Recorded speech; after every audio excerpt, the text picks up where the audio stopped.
అంటే మాకు ఓ పాట గుర్తుకొస్తుంది.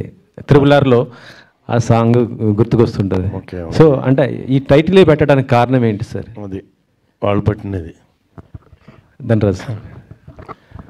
యాక్చువల్లీ ఈ సినిమాకి నేను తనయుడు అనుకున్నాను టైటిల్. అనగానే మా ప్రభాకర్ గారు, మా ప్రొడ్యూసర్ గారు వాళ్ళ మామయ్య ఫస్ట్ కథ వింది ఆయనే.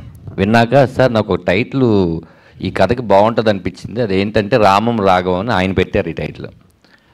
అప్పుడు ఈ క్యారెక్టర్స్ నేమ్స్ కూడా మేమేం అనుకోలేదు. పెట్టినాక టైటిల్ అయితే చాలా బాగుంది. అది కాకుండా ఇది RRR, అది RRR.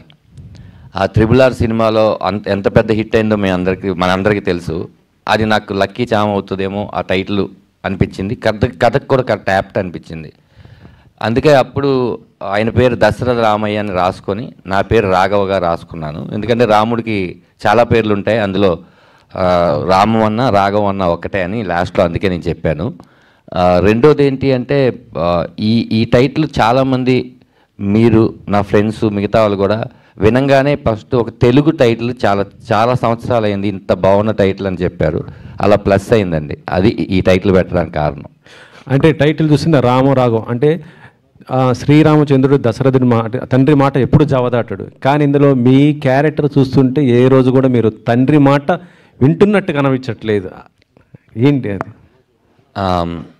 అంటే ప్రతి సినిమాలో తండ్రి కొడుకుల కథలో జరిగేటట్టే జరుగుతుందండి మన సినిమాలో. మీరు ఏదైతే ఇప్పుడు అడిగారో దానికి మీరు అడిగిన దాంట్లోంచే సమాధానం చెప్పడానికి ట్రై చేస్తాను. దశరథుడి మాట విని అడవులకి శ్రీరామచంద్రుల వారు వెళ్ళారు, అది రామాయణం. ఇక్కడ ఈ కొడుకు మాట విని ఆ దశరథుడు ఇంకా చాలా దూరం వెళ్తాడు, ఇది రామం రాఘవం. ఓ సూపర్ సూపర్. యాక్చువల్లీ ధనరాజ్ సినిమాలు అంటే ఎక్కువ